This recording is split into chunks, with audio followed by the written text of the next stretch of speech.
It is working. All right. Welcome back to Invented Bodies, y'all. We are back here with my amazing co-hosts, Bethany and Missy. And in case you haven't seen it, our last couple weeks ago's episode is live in audio wherever you listen to your podcast. So go find Invented Bodies there. And Bethany, I don't know if you even remember what our homework was from 3 weeks ago now. Ma'am, that was so many sleeps ago. Well, if I remind you, is there a possibility that you can go back there for a second with us so we can follow on for the people who've been following along with us? Absolutely. Okay. So back then we were talking about how, like, do people drain you? Right. And so how you're in conversations and sometimes you just feel like, oh, this again. And so we had you put a little mark on your hand and check in. Are you feeling drained? And how many times a day are you feeling drained? So do you remember doing that? Did you do it? I do remember you told me that my marker wasn't shocking enough because it wasn't taking me out of my zone enough times out of the day.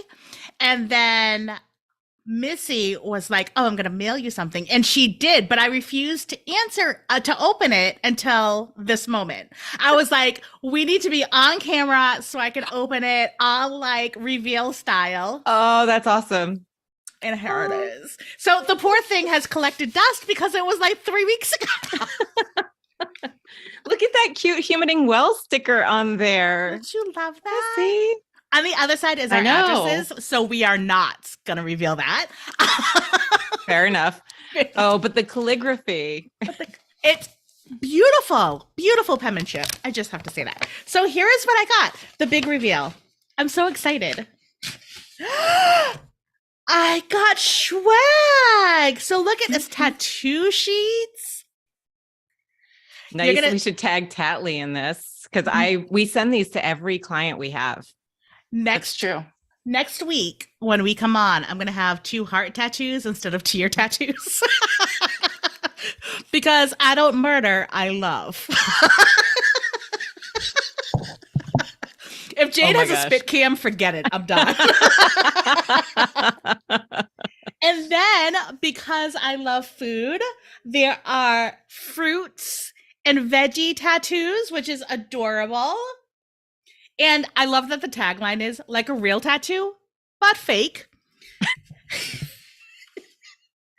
And then there is a lesson card that says the tattoos are temporary, the lessons will stay with you forever. Which I'm going to hang on my wall. So cute. Missy. Oh. And then there's you rock so hard. Missy. My whole heart. Thank you. I love them. She is such like our like, she like loves people up so well with her craftsmanship. It's just beautiful. Thank you for taking such good care of us. Before we got on the call, I was telling her that she needs to sell those t-shirts that she has on right now. Oh yeah. Yeah. The tie-dye one. Yeah. She makes all kinds of t-shirts. You should have seen her Valentine's Day one. She was saying that she made that, and I was like, you need to have a Humaning Well logo. And she's like, I've done that. And I'm like, of course you have. I have too. Yeah. Yep. See what happens when you join Jade's community. You get so much amazing swag, and you don't even know when it's going to come. Oh, my goodness. So wait, so did you then notice any times where you were feeling drained by people or no? Or is it too long ago?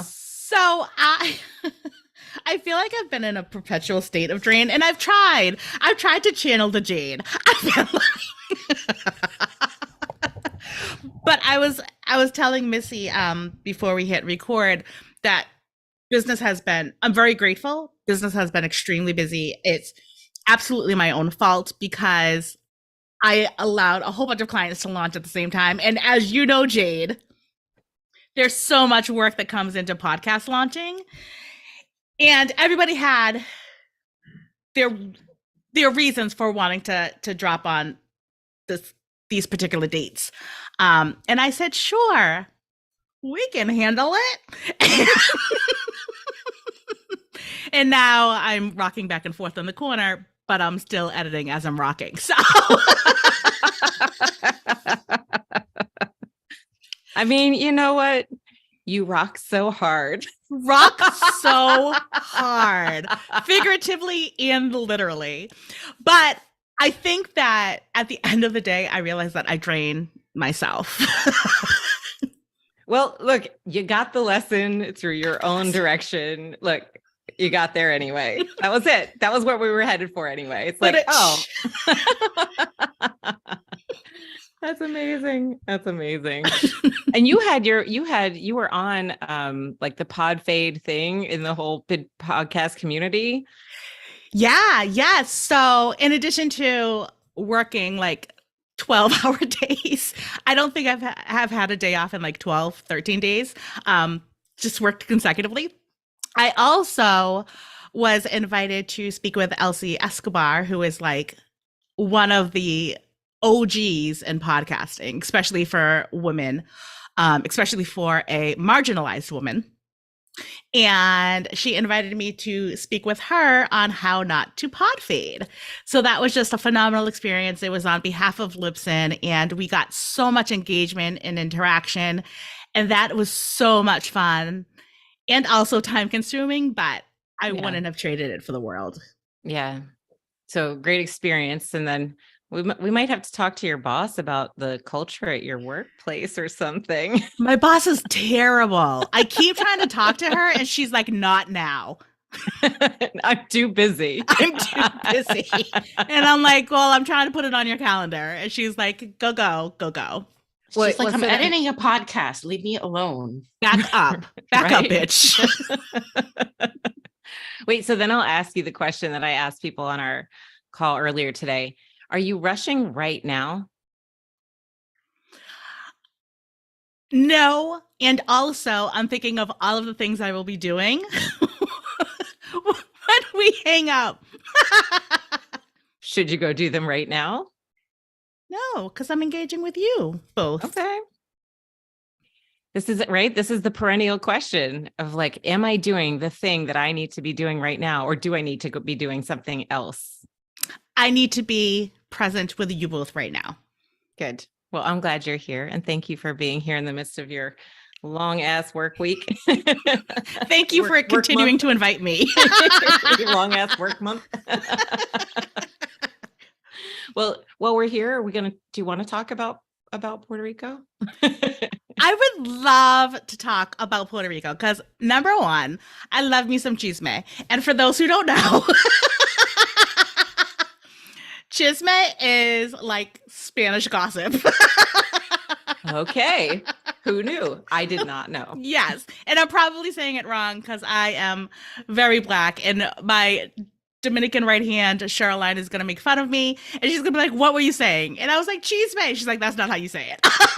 And Sabrina's going to be mad at me for not even knowing the word or knowing how to say it properly. So nobody come for us. We are not bilingual. I'm just going to keep my mouth shut over here. I don't know anything about it. So let's talk about Puerto Rico and intuition, instinct, and observation. Tell us, Jade, what did you observe in Puerto Rico? And why were you there? Well, speaking of observation, right? I was there because over the past few years, right? I moved I had mostly an in-person business before COVID hit. And so I moved my entire business online, pretty much overnight. And I didn't have a business community there really to start with. And so over the past few years, I've been building community essentially with people. I've got friends now all over the place, many of whom I'd never met in person. I'd never gotten to give a hug to, I'd never sort of seen in real time. And so this conference came up, and to be fair, I did not sign up right away. I did not get one of the early bird tickets. I spent double what most people spent on this conference because I wasn't going to go. Right. So if we think about it this way, right.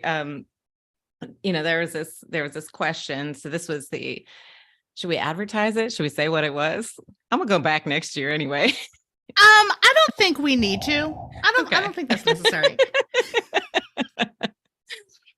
Anyway, so it was a conference though, and it was a brilliant going there was really good. I'm glad I went. But really what I went for was I realized that a lot of these women, I think it was pretty much all women business owners that I had gotten to know, that we had already done business together. We had become friends in many cases. And we had made referrals back and forth. And I realized they were all going to be there in Puerto Rico in January, which isn't such a bad deal in the first place. And that it was a business conference, and I would get to meet them and deepen those relationships and get to spend time with them. And that felt like an opportunity not to be missed. They were all going to be in one place at one time. And I didn't know when that would happen otherwise. And I do have to say, this community that you're speaking of, it actually brought us together. Mm-hmm. And so many other phenomenal women that we engage with literally on a daily basis. These people are not just, internet strangers, they're coworkers. Mm-hmm. And before we jumped on the record, you said that they're colleagues. And I too consider a lot of them in the same way. We bounce business ideas off of each other. We share life experiences with each other. Mm-hmm. These are people that have become not only just business colleagues, but also friends. Colleagues, I call them. They are. They champion you on when you do well. They give you advice when things aren't going as well as you'd like them to go. And they're trusted beings. So to develop such deep relationships and never be in the same vicinity of each other mm-hmm. is huge. And to have that opportunity, no matter if, I guess we should share what kind of the reservation or hesitation was for people to go to this conference. Well, only for some people, because there were 1,000 people there. And I don't think most of them were feeling reservations about being there. Maybe more of them were than I realized, but I didn't have that conversation with them, if so. There was, a while back, there was some conflict within the body of the group of that organization. Yeah. Yes.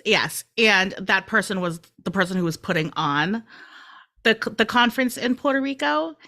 And some people parted in ways that they were not pleased. Yeah. And I resigned from that group just because I was it's just my time. My intuition told me, my instinct told me, as I was seeing things happening. And again, when we entered, we were the beta group. Mm-hmm. We were we were the first ones. Yeah.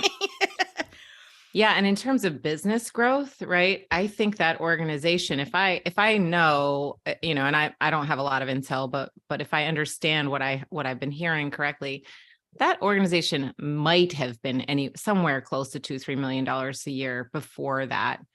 And then we all came in all at once. And within that was, I think they had, it went to 7 million plus within the course of a month or so, right? So they grew really, really fast, and that will break a lot of businesses. So I think what we got to be privy to actually was a lot of growing pains and a lot of misunderstanding and a lot of leadership group. I mean, I don't even know if it didn't look like leadership growth at the time. It looked like, mismanagement, and it looked like painful organizational, suffering really, which is, it's really common. But a lot of people did get hurt in the process. And it's right. It's how do you navigate? I mean, this really is sort of the work that we're doing, is how do you navigate when somebody has done something that feels like it causes harm in the organizational body, and how do you repair it, or how do you repair it, or how do you even hold it or think about it right? And what happens to the people who get caught in the fallout, right? All of the clients, right? Because in this case, I think that there were employees who were harmed in the process, and there were clients who felt wronged in the process, and a whole bunch of stuff. And so, right, that's part of the question. How does the organization get to continue? Do people totally boycott it? Like, is it possible to repair? I think is part of that question. And I think another question to add on to that layer is, when you're in the thick of it, when you're growing exponentially, do you even know that things are out of alignment? I think a lot of times we don't. I think a lot of times what I see, right, with leadership is there's some sense that it's not working, but sometimes it's a real sense of like, it's somebody else not doing the things they need to do. And it's hard to see that it's your job to also create alignment, because you're like, wait, I'm the one who made this all possible. I am juggling all of the things, especially in that kind of a stage, right? Because it's different when you get to different kind of stages of business. But in that stage of business, I think it can feel like, I think I'm trying to do right by everybody. Why are y'all mad at me? Right. And I think it goes both ways, though. I think a lot of times in that crux, like, it's a crucible, essentially, right? It's like a lot of ingredients happening kind of in it all at once, right? You've got new clients coming in, you've got processes breaking on the back end, you've got, everybody trying to juggle a whole bunch of different things, and you're trying to add new processes in at the same time. And so I think it goes both ways, where both employees and, leadership, or however those are configured, feel unheard and unseen and unacknowledged in a whole bunch of ways. And so I think, right, and that becomes a feedback loop. And so the tricky part is, right, this is where like the instinct, or right, is it instinct? Is it intuition? Right? That intuition of, oh, this is a sinking ship, let me get off, can be one way, right? And so employees will jump and go, this is a toxic workplace, I can't stay, is one place. Or vice versa, right? Leadership can go, these employees are not performing up to what they need to, and think it's an instinctual thing, or even they'll think it's an observational thing. And so to me, this is where like these words are tricky, because if we don't know what we actually are observing at the micro level, we also then can't extrapolate it effectively to communicate clearly what's actually happening. And because things are moving so fast, if you haven't already done that piece of work, by the time you're moving that fast, you're not observing your own resistance to how human beings are just being human, and going, oh, wait, I didn't set this person up for success. There's a lot going on. Can I acknowledge that? And can I actually hold this in a different way? Or what does need to happen here? Right. So there was a lot of breakdown in the organization. I didn't know actually if that organization, how it was going to go after some of what happened that first year. It's very interesting to me, because as a company that wants to grow, as a lot of companies do, it begs the question to, if it explodes to a certain point, when do you not stop, but when do you evaluate, are all the processes working so that we can get to the next level? Or do we need to just take like a hiatus real quick and figure out all the dynamics to make it work in the way that is not only monetarily great for everybody involved, but also emotionally, mentally healthy for not only the clients, but for the employees and everybody involved in this organism? Are you asking when you should be doing that work? Yes. Always.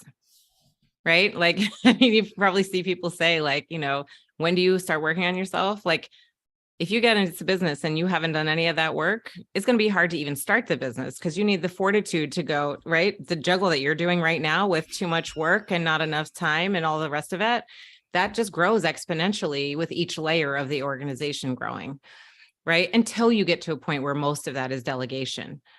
And and or right, you can slow down enough to go, oh, there's actually a break in this process, right? You, like, from my perspective, I already know you need another editor. You can't be the only editor in your organization and keep growing, right? You're gonna run out of day. I have run out of day, Jane. Day has gone from me.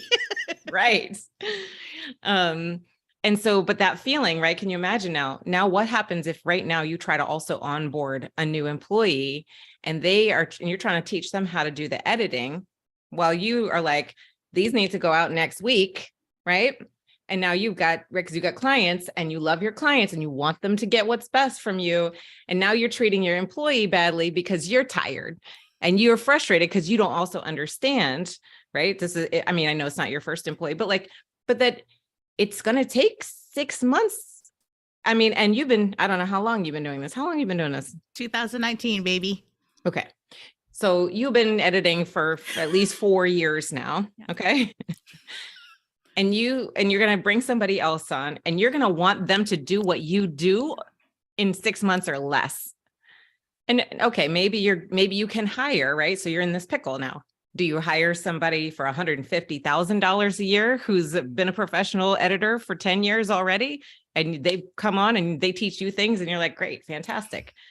Or are you like a small business and you're like, I got this many coins for that particular role and here's how we're going to do it. And you have to train them up. Right. And so everybody is sort of always going kind of in that space at almost any stage actually of a business. You're always having to watch, right? Staffing is your biggest cost. Where you can, you should try to hire people who are smarter than you, and treat them well. But part of that is also recognizing when you're not capable of treating them well because you're tired or you're frustrated, or recognizing, oh, you thought they had certain skill sets and you misunderstood what skill sets they actually did or didn't have, or you thought they would be different, right? And so recognizing where you get caught in that frustration and turning it into effective action, effective requests, right? All kinds of things here. But this is the thing about, like, most people will go, oh, my instinct told me I shouldn't have hired them in the first place, right? I knew I saw these red flags, rather than going, okay, let me slow down, like, see what's actually happening here. And look within yourself. And most of us are not either taking the time or haven't gotten our process around that really fast, right? Because that's where, right, you can, because intuition is trained. Intuition is simply what we have been trained to do since birth. It's right. We think of it as a sixth sense, and it is, but it's all 5 of our senses kind of put together kind of all at once. And it's happening kind of under the surface, right? So like, I don't have right. And instinct and intuition, it's tricky, right? Because people use them kind of interchangeably. Like, do we have an instinct for, I mean, like, here's one that I always think is fascinating. Like, do we have an instinct to breastfeed, right? You think babies should be like automatically know how to go find their food, right? We do, but also moms aren't, right? It's like there's breastfeeding also has a learning curve to it, right? Mm-hmm. So in theory, it's an instinct. Yes. So there's like embodied practice that babies will go rooting for milk. But also there's a trained practice that's happening at the same time. And, you know, by 1 year old, we have all of our cultural practices in our bodies, right? Bias is included. If a baby at 1 year old hasn't met people who don't look like them, they're going to start staring at them weird when you bring them out in public, right? And you're going to be like, oh, that baby's racist. And you're going to be like, yeah, it is. Why? Because there weren't people at the family table that looked different. And so we think of that as instinct, right? Because that's right. Why do you cross the street? Why do white ladies cross the street when there's 6 teenage Black boys on the other side of the street? They think that it's instinct or intuition, but really it's just bias, because it's what we've seen over the years in our own life in some place or some way, or we've heard, right? And so pulling apart what's actually happening and slowing it down and seeing, what am I observing that tells me, right? Because if we can slow it down and go, oh, I saw, 3 people who were 6'4" and, and I'm a little lady and I got nervous. Like, if you can see all of that, then you can also question, oh, okay, well, what would have been a useful thing for me to do here? Can I disrupt that pattern? right? And so our instincts often are just like, I don't have the instinct of what to do if somebody walks in the room with a gun, right? But that's a trained instinct. Have I told the story about the car in here? About being in the car and having somebody try to run us off the road? No? I think you told it in season 2. I did. Okay. Yes. Yeah. Good. So I won't tell it again. Yes. But I will put that episode in the show notes. Yeah. Because I believe I actually made an audiogram out of that. You did make, oh, that's right. You did make an audiogram out of that. Yeah. Because it was a good, it was good. It was because a good it is. analogy. It's like it's a good noticing of how like what we think of as instinct is actually what our body responds to in a moment based on our prior training about that moment. And your friend was super chill. Yeah. Super chill. And I'm just going to yell at everybody who looks at me incorrectly. Racist baby.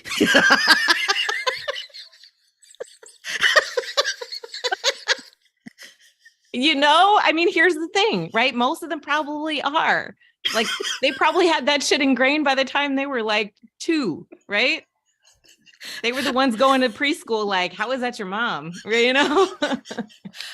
I feel like if people just yelled at each other more racist baby, then it would break ice. I think so too, actually. Like, I don't think I'm allowed to do that, but you can do it. I'll teach it to my family. They can do it. Missy, my daughter loves calling people racist. If Missy doesn't make a racist baby t-shirt, forget it. All is wrong with the world. Missy, I'm going to need you to get on that. Okay, Bethany, I'm going to need you to stop trying to make me spit out my drinks. I will get it done before the end of this episode. Oh my God, please. No. Hashtag goals. So I think that this is great because in the atmosphere of being a business owner and having a business, there's always going to be somebody. If you've been in business longer than an hour, there is going to be somebody who is either unhappy with your service or displeased with the result. There's gonna be one. If there's not one, you aren't engaging with anybody. You're playing like solitaire on your computer. You just say that you have a business. Because you're going to have so many different engagements with so many different people if your business is thriving. Yeah. And somebody's bound to be unhappy. Yep. So we talked about this a little bit in the last episode of when you get an email and you have to check in with your body and see what's your reaction to that. Mm-hmm. Or how it's different than when you are talking live to somebody who is appearing to be upset or in disagreement of something, where you can kind of call them on that and say, I hear you saying this. Am I interpreting this correctly? When in an email, there could be all of the assumptions being made. Right. Although those assumptions are often being made in the course of a conversation too. And oftentimes people find it hard in line to even like notice all their own body sensations and bring themselves back to even ask that question without being like, did I just hear you say, right? Did you just call me a racist baby? Did that just happen? Did you call me an RB? So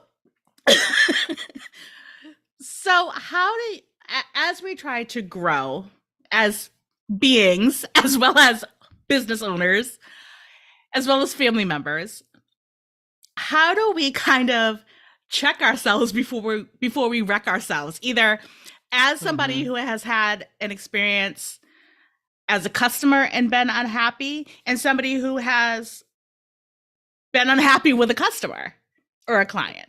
Right. I mean, you know, to me, there's a couple of things, right? There's like there's always like the zooming in and the zooming out, right? Can I zoom in enough? Right. And this is why we send little tattoos, because like, okay, can I disrupt my own pattern enough times a day so I can even notice? Because for me, right, if I look at like, oh, where are all the places I get upset in my business every day? It's really easy to say, oh, it's because this employee is not doing their job. right? Or it's really easy to say, oh, this customer is being a jerk face or right, whatever. An RB. I was like, you're saying racist baby in your head right now, aren't you? But now RBF is always going to have a new connotation for me. Like racist baby face. All right, then here we are. Racist baby face. It's the Karen face. So if you ever like can envision a Karen with the face that the face that Karen makes, that's a racist baby face. Oh my goodness. Right. So like, but the checking ourselves for that, for like, when am I being an RBF? Like 20 times a day, right? Like, it's like they're 20 times a day when I'm like, I'm just mad because it's fucking raining outside. And like, like nobody made it rain. There's no reason for me to be mad. It's, like it makes the grass grow in our foods and stuff. Like without it, we're done. So like, but why am I mad about it? Like how many times a day though, am I like, call the manager, fix this. The universe is not how I want it to be. And it happens so many times a day where it's just tiny little things like, oh, I'm mad at myself because I should have, put testimonials on that sales page properly. Or I'm mad at somebody else because I thought that they should have seen something that I didn't see, right? Or whatever. And how many times a day do I check myself and go, okay, right? Like how many times a day can I check myself before I wreck myself? So I can go like, all right, what's really happening here? Is this also a symptom of something larger, right? Like, speaking of Puerto Rico, well, we're in Puerto Rico. Sunday rolls around and I'm like, oh, wait a second. I'm in a conference this day. I think so-and-so's teaching this day. And I realize that so-and-so doesn't know they're teaching that day and they're traveling. They're going to be on an airplane. And I'm like, well, I'm in a conference and you're on an airplane. So now what? Right. Of course, now Missy and I are, she's working on a Sunday, which she did not sign up for. And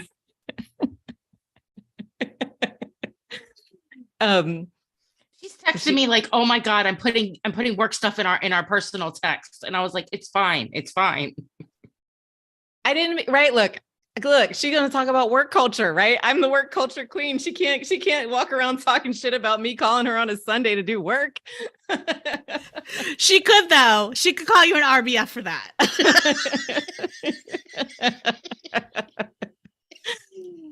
So I did not mean to be texting, but it was one of those things where I was like, I like could see, I was like, oh wait, this is a teaching symptom for us, right?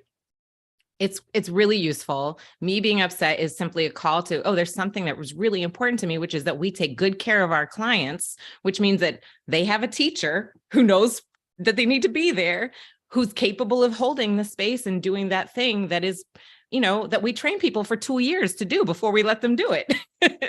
So, okay, how are we going to get that done? And recognizing, oh, we didn't have the systems on the back end in place for everybody to hold their own things in such a way that they did that process, right? So that I wasn't doing it while I was sitting by the pool trying to have my margarita. Like, I was like, this is my one day off. I messed it up. But you know what, right? Like for me, that's the teaching symptom is like, can I be leader enough in myself to go, okay, this is a sensation I'm having. What is it pointing me to? What does our organization need to be healthier such that this symptom doesn't keep showing up this way? It's not just, do we go back in the thread and see who said what, right? Because that's the usual thing. But you said you were going to be there and now right? And we think that that's righteous upset, but it doesn't matter. The question is, how do we repair the relationship? Because this is, okay, it'd be one thing if it was somebody who just consistently wasn't showing up to teach when they were supposed to teach, right? That's one thing. This is not that. This was not that at all. And so recognizing, okay, I'm checking myself constantly. So now I'm wired to when I feel that sensation in my body, I'm like, oh, every time I have a sensation, it's me. It's a me thing. Like you said, I'm the one depleting myself. It's always a me thing. And so can I go, well, then what do we need organizationally? What's it pointing to in the organization that needs support? And who can provide that support? It doesn't have to be me that provides that support either, right? In the end, I think it was Joe who created the spreadsheet, right? And right, Missy coordinated the teaching, and then Joe created the spreadsheet. I didn't have to do any of it. but I had And to we be had conversations with everybody involved, and everyone now feels like they have their own ownership of what their class is. So I think that also makes a difference. It's having the ownership. right. It's just the growing pain, right? It's just the growing pains of being a growing organization. And like, right, when you add a few more people, what you add is 17 new lines of communication. Because, right, if you like watch, like 2 people only have 1 line of communication, but you add 3 people, and now you don't just have two lines of communication, you've got 1, 2, 3 lines of communication. And if you add 1 more person, you don't just add, right? It's not enough 4 lines of communication. It's actually a star, because each of those people have relationships with each other. So it grows, the lines of communication grow exponentially. And so that's where we miss that part of being in an organization when we're growing really fast, and we don't realize that we just don't have that capacity.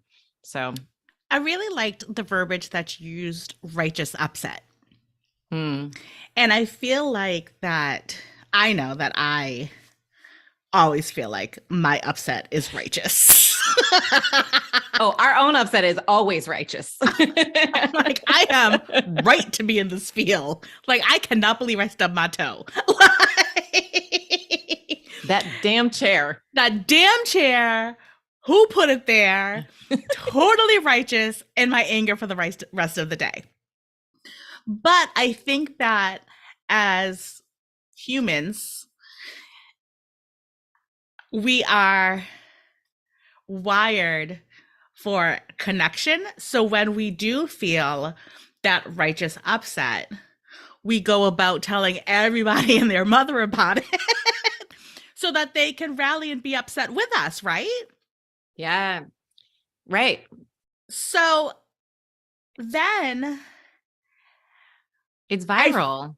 I right? feel like Our emotions are viral. Our upsets are incredibly viral. And that's the survival mechanism, right? It's good. It's good that we have that. Tricky part is, where is it actually survival, and where is it, cutting off our own nose to spite our face, or whatever that phrase is? And why is that a phrase anyway? It's because it's a great phrase, because it's so true. But I think that when that happens, people who weren't even realizing kind of like the downfall or in the fray of it, they start observing acts, and they're like, oh, that person was so right. I didn't even notice that before, or I didn't see that before. Mm-hmm. So it can become contagious in a way. It's incredibly contagious. Which is very interesting, because, and it goes to, if somebody has a bad experience, if somebody had a bad experience with crackers and soup, right, and then they share it with somebody, and then they share it with somebody, and then all of a sudden it's this reputation that snowballs and impacts not only myself, but my employees and my contractors and my current clients. Yeah, because then they start listening for where are all the problems, right? Because then they're attuned to what's the problem. I mean, think about this, right? If you go on Yelp and there are 7 reviews for somebody, right? There are only 7 reviews, but 2 of them are people who are really mad. You're like, yeah, I'm not going there. And, to be fair, right, there's like the like, what's the place of like support, like warning each other? And I think this is where, again, instinct and intuition, right? If we can notice that feeling and go, what am I observing that's pointing me to that feeling? And I can simplify it to, okay, well, 4 people leaving the organization, 4 employees leaving an organization of 12 people or something is, right? That is a sign of something disruptive happening, right? Seeing that clients are feeling affected by that, that's a sign of something disrupted. And then the question becomes, that's what I'm observing. How I feel about that, right? Usually it immediately spirals into, well, what happened, right? Everybody wants to know, well, what happened? And right. And instead of just going, what do I actually see happening? How is this person moving now? What is actually happening in the world around me? And is the work good, right? Do I look at these 7 reviews, see the 2 bad ones, and then go, wait a second, but actually I listened to 4 of the podcasts she produced and they're pretty damn good.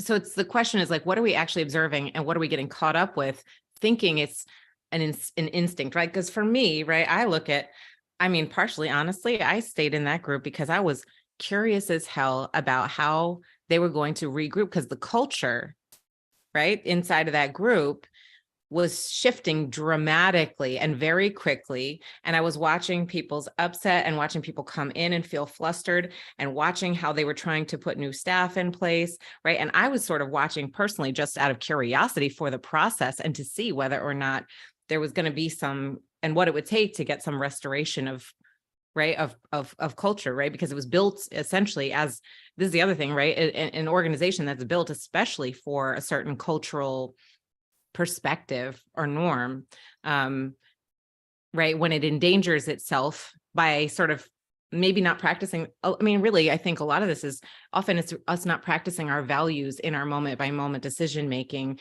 when we're rushed, when we're tired, when it's right, when things are growing so fast. I mean, I know for sure, right? Missy will tell you, if I'm ever snapped at her, she knows it's because I'm scared about something. Am I right? Otherwise, there's never, right? I mean, I don't. So it's No, like, we don't, there's no argument between us. And I know when you snap, there's something going on, and I have to figure out what it is, to ask questions to figure out what's going on so I can help you figure it out. yeah. I think it's interesting that you wanted to stay out of the culture of curiosity. And that's my culture, right? That's my business culture. That's my value. Which your business culture and your value. I was out of there like it was the Titanic. I saw it sinking. I could not get on that boat fast enough. I had my life preserver on and I was like, I'm swimming away. And I did, because I could see the disintegration of what I had come to love about so many facets of being a part of that community was just breaking down. And I could like literally every week it was something else, and it was more chaos. Oh, it does. And that's usual. Like that's actually very common, right? Like, because these are also the size businesses that we have in our programs usually, right? So these are the same people that we're working with, and I watch them going through their Titanic process, right? And I am often going, okay, I wonder if this person is going to have the fortitude to stay with it and recover and get the support they need, right? Thankfully, our clients have, right? That's what we do with them, is we sort of stay with them through that process and go, I know you're tired. I know you think everybody's fucking up, but guess what? You're going to have to build that compassion muscle yet again, right? And you're going to have that hard conversation, even though you don't want to, and you're going to have to do it from a place of like love and commitment and support, because you guys want the same outcome. Like, even if you want to fire somebody, the outcome that you really ultimately still want is you want both of you to thrive, right? Because you hired that person because you saw something in them. Yes. And so like, even if you're in that place, you still want the same things, but you have to be willing to keep coming back to that in your body, in your instinctual body. You have to train your instinctual body to come back to that place of there's a win-win here somewhere, because we're still all going to be on the same planet. And to be fair, right? I don't know if you, right? Like that community broke up, but stayed together. And then some people went, right? Like, so it's still, there's still that same ecosystem is still happening. It's so true, because as we said earlier, we still engage with a large portion of the people that came from that interaction in that meeting. I shouldn't say never. I don't think that I would have been as successful as I've been thus far if I had never put myself out there and been a part of that community. Because the people that I met were on so many different levels in their business. And I just had the gift of learning from so many of them at different stages. Yeah. Yeah. I mean, and to be fair, I think, you know, I did quit once and then I unquit right before because I was like, I want it, because I could see actually there was something that happened. I'm trying to remember what it was, right? Again, this is me having to slow down and be like, is it my instinct that wants to leave? Is it just also for frugality or feeling like I already got what I came here for. Because, right, the other thing is to recognize a lot of businesses are serving a purpose that isn't their stated purpose, right? So that organization, like it or not, they might think that they're serving they have one service that they offer, but the service that's really offered there is connection in community. I think that that's a great homework assignment. What is your service providing that you're not marketing? Mm-hmm. I mean, to be fair, right? Like, I mean, I think this about almost every industry. I think most industries are doing some version of this, right? When I think about the public school system, right? My kids went to public schools for a while, and I always said, like, I don't think they're going there to learn how to read and write and do numbers, right? They say, you know, that you can actually learn almost most of that stuff can be learned at about 10 or 11 years old when the child is ready to do it on their own. Take about 6 months to learn it. Really. Besides which, you can look up most stuff these days, right? It's built for a totally defunct system. But what you do learn inside of a public school is how to navigate the American institutional systems and how to work with people that you dislike. Right? You learn how our most of our societies function by being inside of one of the institutions that is a proxy for all of the other institutions you're going to end up in. Right? That's if you so ever have true. to 9 navigate to a medical 5 system. working. Yeah. So for me, right, like I'm always looking for what is there to learn in any situation that might not be the thing I think I'm paying for.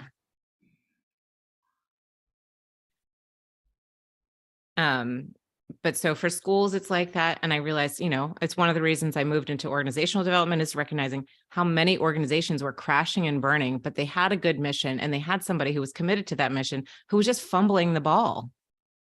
Right? Or who hadn't built the support networks around them to be able to do it.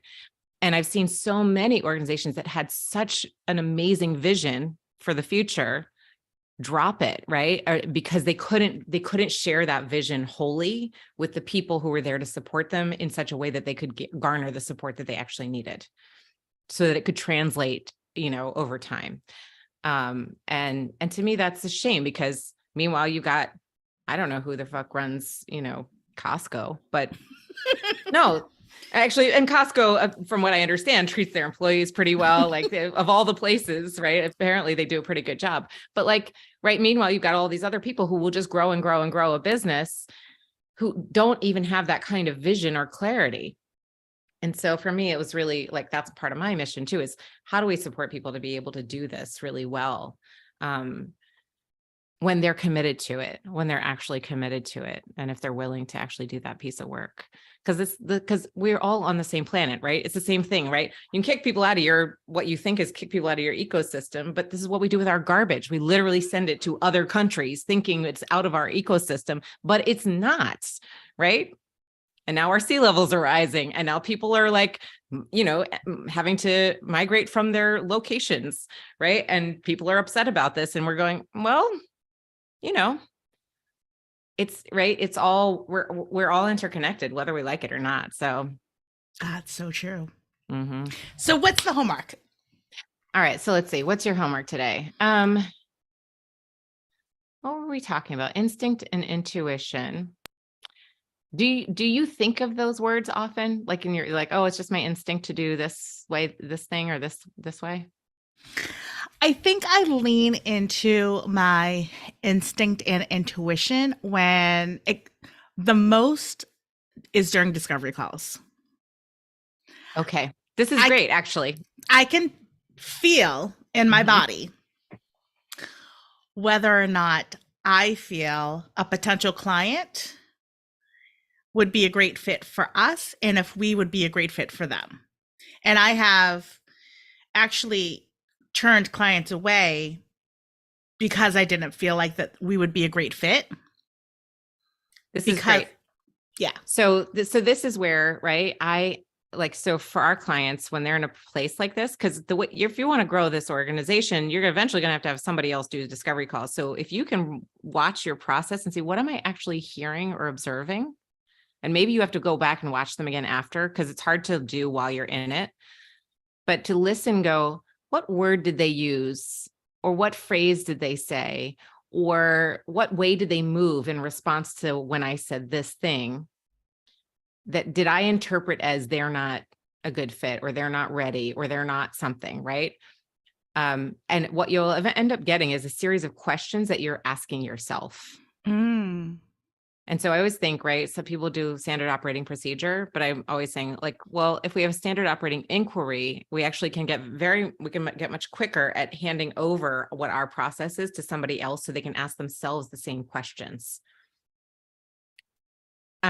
So will you watch in your discovery calls where you think, because it probably also feels a little bit like that, exhausting yourself, right? There's a part of the conversation, it's probably the exact same sensation in your body of either, oh yeah, I feel energized, I feel excited, or yeah, no, right?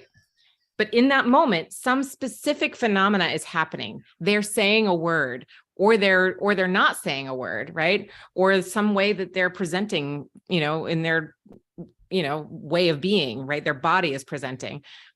Or something's happening in you. Usually you'll notice what's happening in you. So if you use your tattoo, if you put a tattoo on, use your tattoo to like check in and see what's happening in you during the discovery calls.